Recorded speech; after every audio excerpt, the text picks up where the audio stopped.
ভারতবর্ষে নিট নামের একটা পরীক্ষা হয়, যে পরীক্ষাটা দিয়ে ছাত্র বা ছাত্রী মেডিকেল কলেজে যায়, ডাক্তারি পড়ে আর কি, এমবিবিএস এবং আরও বেশ কিছু কোর্স রয়েছে। তবে ভারতবর্ষের লক্ষ লক্ষ ছাত্রছাত্রীর ইচ্ছা থাকে যে এই নিট পরীক্ষাটা দেব এবং মেডিকেল কলেজে যাব, ডাক্তার হব, অ্যাপ্রন পরবো, স্টেথো নেব এবং আরও এক্সেট্রা এক্সেট্রা। এই পরীক্ষাটার কোনো এজ লিমিট নেই এবং এই পরীক্ষাটা কতবার দেওয়া যাবে তারও কোনো নির্দিষ্ট নাম্বার নেই। তাই এই পরীক্ষাটা যে যতবার খুশি যতদিন অবধি দিতে পারে এবং সেটাই দেয় বহু ছাত্রছাত্রী। আমার রাজ্যেরও বহু ছাত্রছাত্রী এই পরীক্ষাটা বছরের পর বছর দিয়ে যায়, কারণ প্রথমবার এই পরীক্ষাটা দেওয়া যায় উচ্চ মাধ্যমিকের সাথে, অর্থাৎ ক্লাস 12-এর সাথে, এবং তারপর থেকে মানে ক্লাস 12-এর সাথে দেওয়ার পর থেকে সে যদি না পায় তারপরে সে যতবার খুশি এই পরীক্ষাটা দিতে পারে। আগে এরকম ছিল না, বাট এখন এরকম নিয়মই রয়েছে। সেজন্য যে কোনো ছাত্র বা ছাত্রী বহুবার এই পরীক্ষাটা দেয় এবং যারা এই বারবার এই পরীক্ষাটা দিচ্ছে তাদেরকে কেউ ড্রপার্স বলে, কেউ রিপিটার্স বলে, কেউ হয়তো আবার পিছনে হেসে লুজার্স বলে। তো আমার যেহেতু বহু ছাত্রছাত্রী এই জার্নিটার মধ্যে দিয়ে রয়েছে, এই স্ট্রাগলটার মধ্যে দিয়ে রয়েছে, যাদের চোখে অনেক স্বপ্ন রয়েছে কিন্তু তবুও কোনোভাবে এই পরীক্ষাটাকে অতিক্রম করতে পারছে না, আমার মনে হলো আজকের এই ভিডিওটা তাদের সবার জন্য খুব গুরুত্বপূর্ণ। যারা রিপিট করছে, যারা ড্রপ করছে, আমি চাই না তাদের কেউ লুজার বলুক, আমি চাই না তাদেরকে নিয়ে পিছনে কেউ হাসুক, আমি চাই না তার ওই ঘরের দরজা বন্ধ করে প্রত্যেক দিন বেরোনোর ভয় পাক, যে তাকে যখন প্রশ্ন করা হবে যে কি করছিস এখন, তার কাছে কোনো উত্তর থাকবে না। আমি চাই এই লুপটা বন্ধ হোক, এই সার্কেলটা বন্ধ হোক। সেই জন্য আজকের এই ভিডিও খুব গুরুত্বপূর্ণ প্রত্যেকটা ছাত্রছাত্রীদের জন্য যারা নিট পরীক্ষাটাকে বারবার দিচ্ছে। আমি অনেক দিন ধরেই ভেবেছিলাম এই ভিডিওটা বানাবো, কিন্তু সামহাও একটা তো কিক প্রয়োজন, একটা তো ওই আগুন জ্বালানো প্রয়োজন। তো আমার কিছুদিন আগে আমার এক ছাত্র, যেও এই জার্নিটার মধ্যে দিয়ে রয়েছে, তার সাথে কথা হচ্ছিল, সে আমাকে এমন কিছু বললো, এমন কিছু দেখালো, আমি ভাবলাম যে এবার সময় এসে গেছে এই ভিডিওটা বানানোর। যেহেতু আমি বাংলাতে ভিডিওটা বানাচ্ছি তাই অবভিয়াসলি বাংলা ভাষাভাষী ছাত্রছাত্রী ছাড়া বাকিদের কাছে হয়তো পৌঁছাবে না, তবে আমি চাইবো এই ভিডিওটা সমস্ত বাংলার ছাত্রছাত্রী বা যারা বাংলা ভাষা বোঝে তাদের প্রত্যেকের কাছে পৌঁছোক, কারণ অ্যাটলিস্ট তাদের তো লাভ হবে। তাই আমি চাইবো যারাই এই ভিডিওটা দেখছে, প্রত্যেকটা ছাত্রছাত্রী যারা এই নিট পরীক্ষাটা দিচ্ছে, নিট পরীক্ষার সঙ্গে যুক্ত, এই ভিডিওটা যেন সবাই অ্যাটলিস্ট একবার দেখে, কারণ অনেক কিছু ক্লিয়ার করতে চলেছি আমি এই ভিডিওতে। অনেক কিছু এমন কথা বলতে চলেছি যেগুলো প্রত্যেকটা ছাত্রছাত্রীর জানা দরকার, কারণ আমার মনে হয় তারা সেটা জানে না বলেই এই লুপটাতে আটকে পড়েছে। ভিডিও শুরু করার আগে আমি বলে দিই, আমার যত অনলাইন ছাত্রছাত্রী রয়েছে, আগামী 30শে নভেম্বর মহাজাতি সদন, 30শে নভেম্বর 2025 রবিবার দিন সকাল 9:30টার সময় মহাজাতি সদনে আমি সবাইকে ডেকেছি, সেটা ফিনিক্স হোক বা স্বপ্নের সন্ধানে। সেদিনও আমি এই কথাগুলো আরেকবার সামনাসামনিও বলবো, কারণ সামনাসামনি এই কথাগুলো একবার বলা দরকার, বোঝানো দরকার, এবং তার বাইরে আমরা কিছু সাবজেক্ট ওয়াইজ অ্যাপ্রোচ, কিছু জিনিসপত্র, অনেক কিছু নিয়ে আলোচনা হবে। তো 9:30টার সময় মহাজাতি সদন, কলকাতার, রবিবার দিন 30শে নভেম্বর দেখা হচ্ছে সবার সাথে। আমার মনে হয় অলরেডি আমি বলেছি ব্যাচে, তবুও একবার ইউটিউবেও বলে দিলাম। নিট ড্রপার্স, নিট রিপিটার্স, প্রথমেই বলে দিই, আমি মনে করি যে নিট পরীক্ষাটাকে ক্র্যাক করার বেস্ট পসিবল টাইম হচ্ছে ক্লাস 12-এর সাথে, যেরকম বহু ছাত্রছাত্রী করে। কারণ আমি মনে করি যে 11-12-এ যখন কোনো একটি ছেলে বা মেয়ে পড়াশুনো করছে, তখন তার একটা ফ্লো রয়েছে, সে পড়াশুনোর মধ্যে রয়েছে, এবং যেহেতু নিটের সিলেবাস ওই ক্লাস 11-12-এর সিলেবাসের সঙ্গে একই সিলেবাস, তাই this is the best time যে কেউ ক্লাস 12-এ যে বছর এইচএস দিচ্ছে বা ক্লাস 12 দিচ্ছে, আইএসসি দিচ্ছে বা সিবিএসসি দিচ্ছে, সে সেই বছরই নিটটাকে ক্লিয়ার করে দিল এবং মেডিকেল কলেজ চলে গেল। This is the best possible option. যদি না হয় তাহলে অ্যাটলিস্ট পরের বছর, যে প্রথম বছর যখন রিপিট নিচ্ছে, প্রথম বছর যখন ড্রপ করছে, সেই বছর তার এই ব্যাপারটাকে ক্লিয়ার করে দেওয়া উচিত। কিন্তু এরকম বহু ছাত্রছাত্রী রয়েছে, আমার বহু ছাত্রছাত্রীকে আমি দেখেছি, এখনও দেখছি রয়েছে এবং ভবিষ্যতেও থাকবে, যারা কেউ হয়তো 3বার, কেউ 4বার, কেউ 5বার, কেউ 6বার, কেউ 7 বছর, কেউ 8 বছর, কেউ 10 বছর ধরে এই পরীক্ষার সঙ্গে অ্যাটাচ রয়েছে। 10 বছরটা হয়তো বাড়াবাড়ি করে ফেললাম, কিন্তু 5-6 বছর তো বহু ছাত্রছাত্রী রয়েছে যারা এই পরীক্ষাটার সঙ্গে যুক্ত রয়েছে। তো আমি প্রথম দিকে খুব অবাক হয়ে যেতাম, মানে আজ থেকে বেশ কিছু বছর আগে যখন আমি শুনতাম যে কেউ 5 বছর দিচ্ছে, কেউ 6 বছর দিচ্ছে, আমি অবাক হয়ে যেতাম। এবং আরও ব্যাপারটাকে গ্লোরিফাই করা হতো, মানে আরও গ্লোরিফাই করতো, কারণ বেশ কিছু ভিডিও কন্টেন্ট ক্রিয়েটার ভিডিও দিত যে আমি 5 বছরে পেয়েছি, আমি 6 বছরে পেয়েছি, আমি 7 বছরে পেয়েছি, তাহলে তুমি কেন পাবে না? আমি প্রথমেই বলে রাখি, এটা এমন একটা পরীক্ষা যেহেতু এর কোনো আপার লিমিট নেই, এবং এই পরীক্ষাটা একটা কমপ্লিটলি একটা বইয়ের ওপর ভিত্তি করে এই পরীক্ষাটা হয়। মানে 360 নম্বরের বায়োলজি একটা বই থেকে প্রশ্ন আসে, হয়তো 1-2টো প্রশ্ন গত বছর বাইরে এসছে, কিন্তু মোটামুটি 95% কোশ্চেন একটা বই থেকেই আসে। কেমিস্ট্রিও 95% কোশ্চেন একটা বই থেকেই আসে, কিছু নিউমেরিক্যালস বাদ দিলে। ফিজিক্স হয়তো কিছু অন্য জায়গা থেকে আসে, অঙ্ক আসে কিছু, কিন্তু গত বছরের প্রশ্নটা কঠিন এসেছিল, বাকি তার আগের বছরগুলোতে কঠিন আসতো না। তাই প্রথম কথা, প্রশ্নর যদি আমি কোয়ালিটির দিক থেকে দেখি, গত বছরটা বাদ দিলে সেটা প্রশ্নর লেভেল ইজ নট হার্ড, কঠিন নয়। এবং যেহেতু এর কোনো আপার লিমিট নেই, কোনো এজ লিমিট নেই, কোনো লিমিট, মানে যে যতবার খুশি পরীক্ষা দিতে পারে, তাই এটা খুব অবধারিত যে কেউ যদি লেগে থাকে এই পরীক্ষাটার পিছনে তাহলে সে পাবেই। তাই এটাকে গ্লোরিফাই করার কোনো ব্যাপারই নেই, প্রথম কথা, যেটা বহু কন্টেন্ট ক্রিয়েটার করেছে, যে আমি 5 বছরে পেয়েছি, আমি 6 বছরে পেয়েছি, আমি 7 বছরে পেয়েছি, আমি 8 বছরে পেয়েছি, তাহলে তুমিও পাবে। এটাতে শুধুমাত্র তাদের ভিউজ কিছু বাড়ছে, তাদের সাবস্ক্রাইবার কিছু বাড়ছে, তাদের চ্যানেল যদি মানিটাইজ থাকে তাহলে কিছু হয়তো পয়সা সে পাচ্ছে, কিন্তু যারা এই ভিডিওগুলো দেখছে তাদের কোনো লাভ হচ্ছে না, ক্লিয়ারলি লাভ হচ্ছে না। কারণ 18 বছর থেকে আমার যদি 7 বছর চলে যায়, আমার তাহলে বয়স 25, তারপরে 6 বছরের আমি MBBS করব, 31, তারপরে আমি আবার 2-3 বছর মানে 1-2 বছর এমডির জন্য আমি আবার পড়বো, মানে 33, তারপরে এমডি আমি 3 বছর ধরে পড়বো, মানে 36, তারপরে আমি 3 বছরের বন্ড করব, 39, তারপরে আমি আবার নিট এসএসের জন্য 2-3 বছর পড়বো, মানে 41, তারপরে আবার 3 বছর আমি নিট এসএস করবো, 44, তারপরে আবার 3 বছর বন্ড করবো, 47। ইজ ইট ওয়ার্থ যে 47 বছর বয়সে গিয়ে আমি, তো আমি জানি না। তো অবভিয়াসলি প্রথমেই এটা বলে দিই যে যারা এই ব্যাপারটাকে খুব গ্লোরিফাই করে যে 5 বছর 6 বছর কোনো ব্যাপার নয়, অবশ্যই কোনো ব্যাপার নয়, এবং আমি বলছি যে সবাই পাবে, যারা লেগে রয়েছে এটার পিছনে তারা প্রত্যেকে পাবে, কিন্তু আমি চাই না কেউ এতটা বছর এতটা সময় কেউ নষ্ট করুক, কারণ তাকে অনেক কিছু করতে হবে জীবনে। জীবনে এটা একমাত্র কাজ নয়, তার অনেক কিছু আছে, তাকে ঘুরতে যেতে হবে, তাকে বেড়াতে যেতে হবে, তাকে, সে যদি বিয়ে করতে চায় তাহলে তাকে ফ্যামিলি করতে হবে, তার তার মা বাবাকে দেখতে হবে, তার মা বাবাকে নিয়ে ঘুরতে যেতে হবে, প্রচুর কিছু করার আছে, তাকে সোশ্যাল তার কিছু কাজ আছে, সমাজকে কিছু, মানে there are lots of things, মানে আদার দ্যান এই একটা আমি চাকরি করব, আমি আমার প্রফেশন হবে, এর বাইরে 100টা কাজ আছে এই সমাজে বেঁচে থাকার মধ্যে যেগুলো করতে হবে, এটা একমাত্র কাজ নয়। তো প্রথম কথা, আমি চাই না আমার কোনো ছাত্র বা ছাত্রী এটার পিছনে বছরের পর বছর সময় দিয়ে যাক, এটা তো 1 নম্বর কথা।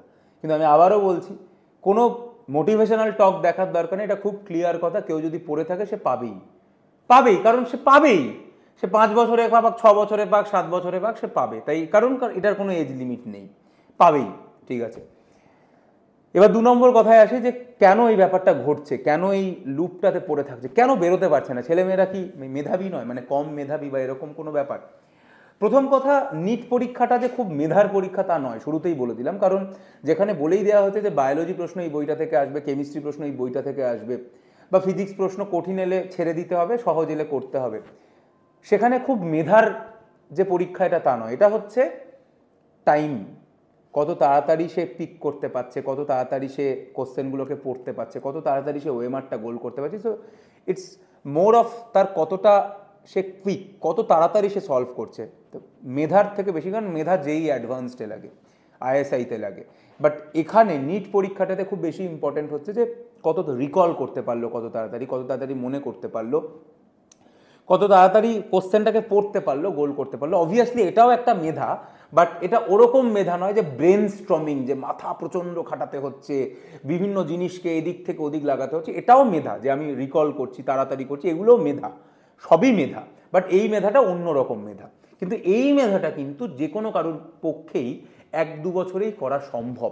এর জন্য মানে এরকম নয়, মানে যেরকম হয়তো আমি হয়তো যেই অ্যাডভান্সের কোশ্চেন পারবই না, হয়তো আমি কোনোভাবেই আইআইটিতে ফার্স্ট র্যাঙ্ক আনতে কখনো পারবোই না, কিন্তু আমি মনে করি কেউ হয়তো চেষ্টা করলে নিটে ফার্স্ট র্যাঙ্ক আনতে পারে, কারণ এখানে প্রশ্নগুলো একটা বই থেকে হচ্ছে।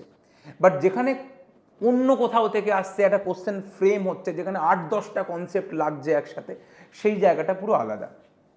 তাই কেন লুপ তৈরি হচ্ছে, কেন এই সমস্যাগুলো হচ্ছে, এইটাই আমি শুরু করি একটা আমার ব্যক্তিগত, যেটা আমার ওই ছেলেটির সঙ্গে যে কথাটা হচ্ছিল, যে ও আমাকে বেশ কিছু বললো যে একটা এরকম রিপিটারদের গ্রুপ আছে, যেখানে ওয়েস্ট বেঙ্গলে সব রিপিটাররা রয়েছে, যেখানে ও আমাকে বেশ কিছু স্ক্রিনশট পাঠালো, যেখানে আমাকে নিয়ে প্রচুর সমালোচনা করছে বেশ কিছু গ্রুপের ছাত্রছাত্রী। আবার বেশ কিছু গ্রুপের ছাত্রছাত্রী আবার আমার হয়ে কথা বলছে, বিভিন্ন রকম কথাবার্তা বলছে, যে আমি কেন কোনো বিষয়ে কিছু কথা বলছি না, বা আমি কেন গাড়ি কিনেছি এরকম। তাতে আবার কাউন্টার করে আমাকে যারা ভালোবাসে তারা লিখছে যে স্যার তো একটা গাড়ি কিনেছে, এরকম আবার অনেকে রয়েছে যারা প্রত্যেক দিন এক একটা, কখনো পোর্শে চলছে, কখনো মার্সিডিজ চড়ছে, কখনো BMW চলছে, কখনো রোলস রয়েস চড়ছে, কনভয় নিয়ে ঢুকছে, তো তারা আবার কাউন্টার করে এগুলো লিখছে। তো তারা যদি 50টা গাড়ি তাদের কোম্পানির নামে রেজিস্টার থাকতে পারে এবং চেঞ্জ করে করে সেই গাড়ি চড়তে পারে, কনভয় নিয়ে যেতে পারে, তাহলে স্যার একটা কেন গাড়ি কিনবে না? তো এই যে পুরো কনভারসেশনটা আমি পড়লাম, যেটা একটা রিপিটার্স যারা তাদের গ্রুপেই কথা হচ্ছে, তাদের মধ্যে বেশিরভাগই হয়তো যারা রিপিট করছে, এখনও নিট দিয়ে যাচ্ছে, আর কেউ কেউ হয়তো ফার্স্ট ইয়ার MBBS-এ পড়ছে, এরকমও হয়তো কেউ কেউ রয়েছে। কিন্তু এই পুরো কনভারসেশনটা দেখে আমি যেটা বুঝলাম, এবং আমি বুঝতে পারলাম যে কেন এই লুপটা থেকে ছাত্রছাত্রীরা বেরোতে পারছে না, তার কারণ এই পুরো কনভারসেশনটা অন্তঃসার শূন্য। মানে যারা আমার সমালোচনা করছে এবং যারা আমার ডিফেন্ড করছে, দুজনেই শুধুমাত্র তাদের ক্ষতিই করছে, আমার কোনো লাভ বা ক্ষতি এতে হচ্ছে না। কিন্তু তারা এই জিনিসটা কেন করছে? কারণ কোথাও না কোথাও তারা চরম ফ্রাস্ট্রেটেড, এবং তাদের সত্যি কথা বলতে কি আর করার তেমন কিছু নেই। কারণ তাদের মুশকিল যেটা হচ্ছে, তারা যখন NCERT-টা দেখছে, তারা ভাবছে আমি তো এটা অলরেডি জানি, আমি আবার কি পড়বো। তারা যখন আবার ডিসি পান্ডেটা খুলছে, তারা ভাবছে এটা তো আমি পড়েছি, আবার কি করব। তারা যখন কেমিস্ট্রির একটা বই খুলছে, তারা ওটাই ভাবছে যে এটা তো আমি জানি, আবার কি করব। এবং তাদের হাতে মনে হচ্ছে আমার হাতে প্রচুর সময়, এবং সেই সময় দিয়ে তারা এই জিনিসগুলো করছে। কেউ আমাকে হয়তো গালাগাল দিচ্ছে, কেউ আমাকে।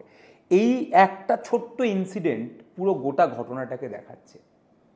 আজকালকার দিনে এই লুপটা কেন ক্রিয়েট হলো, তার কারণ গত 3-4 বছর 5 বছরে, বিশেষ করে কোভিডের পর থেকে, এই নিট এবং জেই, বিশেষত নিট, যেহেতু এখানে বেশি ছাত্রছাত্রী এখানে পরীক্ষা দেয়, এই পরীক্ষাটাকে একটা ওয়েব সিরিজ, একটা এন্টারটেনমেন্ট, একটা মুভির জায়গায় নিয়ে চলে যাওয়া হয়েছে, যেখানে টিচারদেরকে ভগবান বানানো হয়েছে, যেখানে কোনো একটা সবাইকে নিজেদের মতো করে পোট্রে করার চেষ্টা করেছে, বিশাল একটা কিছু। মানে সবাই এটা ভুলে গেছে যে এটা শুধুমাত্র NCERT-র চ্যাপ্টারগুলোকে বুঝিয়ে দেওয়ার একটা পরীক্ষা, কিন্তু সেটার বাইরে অনেক বেশি দূরে চলে গেছে।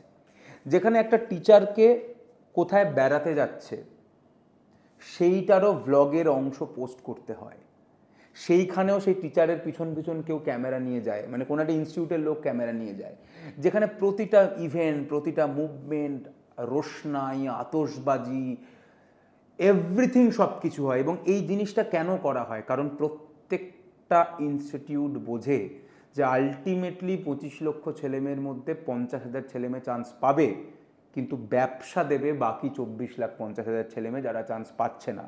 এবং তারা পড়াশুনো বোঝে না, তারা পড়তে চায় না, তারা চায় এন্টারটেনমেন্ট। তাই সেই এন্টারটেনমেন্টটা হোক।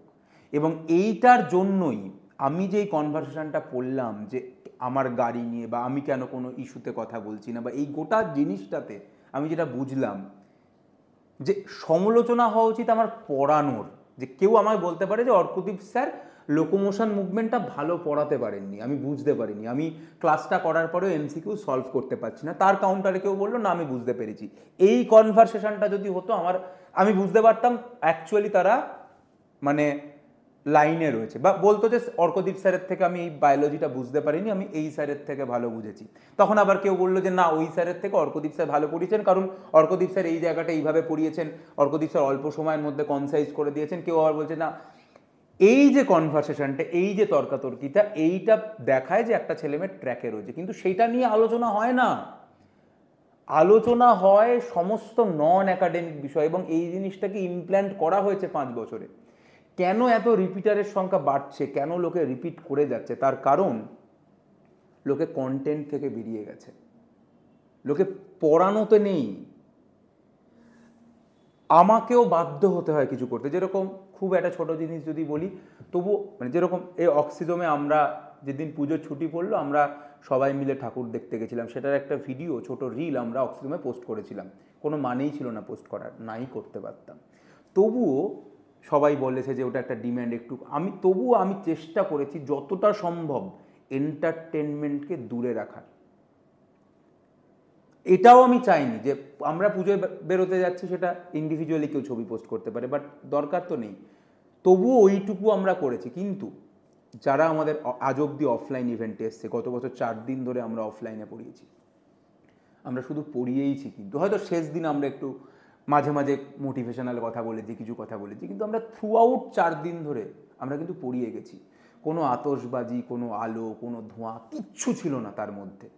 এখনও আমরা সেটাকেই মেনটেন করি। এখনও তুই যদি আমাদের অক্সিজমের পেজে দেখিস, সেখানে খুব কমই তুই এরকম দেখবি যেখানে এই টাইপের নন অ্যাকাডেমিক জিনিসপত্র রয়েছে। আমি যতটা সম্ভব চেষ্টা করেছি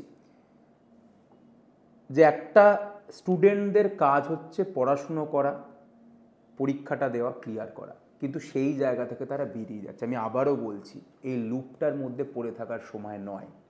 তুই ভুল করছিস, তোরা ভুল করছিস, তোরা এন্টারটেনমেন্ট খুঁজতে যাচ্ছিস, তোরা কন্ট্রোভার্সি দেখতে যাচ্ছিস, তোরা অনেক কিছু দেখতে যাচ্ছিস, এগুলো তোর কোনো কাজ নয়। কে কি করছে, কোথায় বেড়াতে যাচ্ছে, কি করছে, কে গাড়ি কিনছে না, কে ভালো কে খারাপ, কে কত ইমোশনাল হয়ে কথা বলছে, মানে কোনো লাভ নেই এগুলোতে। তোর একটাই কাজ, এনসিইআরটি পড়া, যেটায় এমসিকিউ প্র্যাকটিস করা, মক টেস্ট দেওয়া, রিভাইজ করা, আর কোনো কাজ নেই। 4টেই কাজ তোর, এনসিইআরটি পড়া, এমসিকিউ প্র্যাকটিস করা, মক টেস্ট দেওয়া, রিভাইজ করা। এবং এনসিইআরটি পড়ার জন্য তোর যদি বোঝার জন্য কারোর হয়, তাহলে কোনো টিচারের থেকে সেটা পড়া। তাহলে এর বাইরে আর কিছু নেই। তো যদি অলরেডি কোনো টিচারের থেকে পড়া হয়ে গিয়ে থাকে, তাহলে তুই এনসিইআরটি পড়বি, রিভাইজ করবি, এমসিকিউ করবি, মক টেস্ট দিবি।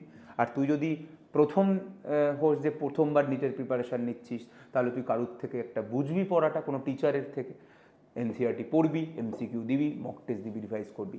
বাট এইটার বাইরে যখনই তুই নিজেকে চেক করে রাখবি, যখনই তুই দেখবি তুই অন্য কোনো কনভারসেশনে এনগেজড, তুই কথা বলছিস, তুই কে কোথায় কি ভালো করছে, কি খারাপ করছে, কেন এটা করলো না, এর ফ্যান ক্লাব, এর আর্মি, এইগুলোর মধ্যে তুই যখনই দেখবি তোর মাথায় ওগুলো আসছে, তুই বুঝে যাবি you are in the trap, এবং তোর এই বছরটাও ওয়েস্ট হতে চলেছে। পরের বছর তুই আবার ড্রপ দিতে চলেছিস। আর যখন তুই দেখবি ওগুলো তোর মাথায় আসছে না, তুই শুধুমাত্র একজন টিচারকে জাজ করছিস তার পড়ানো দেখে, তার পড়ানো দেখছিস, তুই এমসিকিউ প্র্যাকটিস করছিস, মক টেস্ট দিচ্ছিস, তার বাইরে আর তুই কিছু ভাবছিস না, তার বাইরে আর কোনো কিছু ম্যাটার করছে না, কিছু তুই দেখছিস না যে কে কোথায় কটা কি করছে, কোথায় গিয়ে কে কত ইমোশনাল স্টোরি বানাচ্ছে, কে কোথায় গিয়ে কার বাবা খুব গরিব সেইটাকে ভিডিও করে কেউ পোস্ট করছে যে দেখো এরকম খুব গরিব, সেটাকে ভিডিও করে দেখাতে হবে। এগুলো তো ইমোশনাল গল্প, এগুলো তো পুরোপুরি এক একটা ফলোয়ার বাড়ানো বা বিজনেস বাড়ানোর এক একটা বিভিন্ন ট্রিক, বাট এর সঙ্গে তোদের কোনো লাভ নেই। তোর কাজ টিচারের থেকে পড়াটা বোঝা, এনসিইআরটি পড়া, MCQ practice, mock test, revise. এর বাইরে যখনই তুই 6 নাম্বার কিছু করতে চলেছিস, 6 নাম্বার চিন্তাভাবনা তোর মাথায় আসছে, তুই বুঝে নিস তোর এই বছরটাও নষ্ট হতে চলেছে। তাই তুই যে সময়ই এই ভিডিওটা দেখে থাকিস না কেন, তোর যদি মনে হয় যে তোর এইগুলোর বাইরে মাথায় কিছু আসছে, ইটস গন। আমি চাই না তোরা রিপিট কর, আমি চাই তোরা এই বছর যখনই তুই এই ভিডিওটা দেখিস না কেন, আমি জানি না এই ভিডিওটা লোকে কত বছর দেখবে, কবে অবধি দেখবে, বাট যখনই তুই দেখিস না কেন, তোকে কিন্তু এই বছরই শেষ করতে হবে। অ্যাকচুয়ালি যখন লোকে নিট পরীক্ষা দিয়ে মানে ব্যর্থ হয়ে ফিরে আসে, তার মোটিভেশনটা পিকে থাকে মোটিভেশন, যে এবার পরের বছর আমি ফাটিয়ে দেবো। কিন্তু আস্তে আস্তে মোটিভেশনটা ড্রপ করতে থাকে, এবং সে ওই কন্ট্রোভার্সি, এন্টারটেনমেন্ট, এর সঙ্গে ওর তুলনা, তার সঙ্গে তার তুলনা, এ কী করলো, ওর কী, এটা বিভিন্ন রকম এইসব কথাবার্তা ড্রপ হয়ে যায়। তারপরে পুজো এইসব জিনিসগুলো আসে, তারপরে সেটা যেতে তারপরে হঠাৎ করে পুজোর পরে মনে হয় একটু পড়তে হবে, আবার পিক নেয়, আবার নেমে যায়, তারপরে আবার ওই পরীক্ষার 1 মাস আগে এসে মনে হয় যে এবার পড়তে, এবং তখন আমাদের মতো প্রত্যেকে ওই ক্র্যাশ কোর্স, ম্যারাথন এগুলো আনে। দেখ আমি প্রত্যেকবার বলি যে ম্যারাথনে এরকম কোনো ছাত্রছাত্রীর লাভ হবে না যারা কিছুই জানে না, তবুও আমি চেষ্টা করি যে ম্যারাথনকে 7-10 দিন আগে নেওয়ার, যাতে তবুও যারা পড়েছে তাদের লাভ হয়। কিন্তু তুই দেখবি বহু এরকম রয়েছে যারা নিট পরীক্ষা পরের দিন তাদের আগের দিন ম্যারাথন নিচ্ছে, আবার পরীক্ষার পরে এসে বলছে আমি আগের দিন অবধি ছিলাম। This is a circus. সেই সার্কাসটায় তুই ফাঁসছিস এবং তুই ডুবছিস। নিট পরীক্ষা পরের দিন, তার আগের দিন ম্যারাথন হয়? তার আগের দিন লোকে বসে বসে ভিডিও দেখবে, তার আগের দিন পড়ে সে গিয়ে চান্স পেয়ে যাবে? এটা সম্ভব? এই ক্র্যাশ করতে ম্যারাথন আমিও করি, আমিও করাই। আমি বারবার বলি যে এগুলো অ্যাকচুয়ালি খুব একটা কাজের জিনিস নয়। হ্যাঁ, ম্যারাথন তার কাজে লাগতে পারে, তাও সেটা পরীক্ষার যথেষ্ট সময় আগে, যে একবার ওইটাকে তার রিভিশনের টুল হিসাবে ইউজ করতে চাইছে।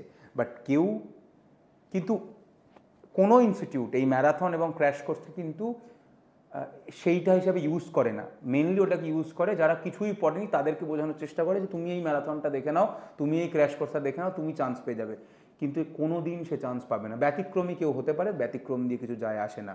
তাই আমি বারবার বলছি, চারদিকে সবকটা ট্র্যাপ তোকে ফাঁসানোর জন্য। তোকে শুধু মাথায় রাখতে হবে, তোকে 5টা কাজ করতে হবে। কোনো টিচারের থেকে পড়াটা বুঝতে হবে, এনসিইআরটি পড়তে হবে, এমসিকিউ প্র্যাকটিস করতে হবে, মক টেস্ট দিতে হবে, রিভাইজ করতে হবে। এর বাইরে তুই যদি একটা সিঙ্গেল কাজও করিস, একটা সিঙ্গেল চিন্তাভাবনাও তোর যদি মাথায় আসে, তাহলে তুই বুঝে নিস তোর এই রিপিটার্সের জার্নি আরও লম্বা হতে চলেছে। আর যেটা আমি একদম চাই না। তাই ইটস বেটার এই লুপ ভাঙ, পড়াশুনোয় ফিরে আয়। কন্ট্রোভার্সি, এন্টারটেনমেন্ট, এনগেজমেন্ট এগুলো তাদের ওপর ছেড়ে দে। তুই পড়াশুনোয় ফিরে আয়, পড়াশুনো কর, এই লুপ ভেঙে যা, ডাক্তারি পড়তে চলে যা। কারণ জীবনে এর বাইরেও অনেক অনেক কিছু করার আছে। এই অবধি বলার ছিল। আশা করা যায় এটা নিয়ে আরও অনেক কথা বলবো পরবর্তীকালে। এই ভিডিওটা আমি চাইবো প্রত্যেকজন যারা নিট ড্রপ করছে, রিপিট করছে, তাদের কাছে পৌঁছাক। এবং যারা আমার টেলিগ্রাম চ্যানেলের সাথে যুক্ত নয়, তারা যদি যুক্ত হতে চায়, তারা লিঙ্ক দেওয়া থাকবে ডেসক্রিপশানে, সেখানে কানেক্টেড থাকিস, যেখানে আমি ইউটিউবের বিভিন্ন ক্লাসের লিঙ্ক যেগুলো আমি নিয়ে থাকি সেগুলো আপডেট করতে পারি। দেখা হবে পরের ভিডিওতে। যদি ভালো থাক এবং এই 5টা জিনিসের বাইরে যদি কিছু করিস, তাহলে আবারও বলে দিচ্ছি, ভুল করছিস। ফিরে আয়, ট্র্যাকে আয়, লড়াই কর।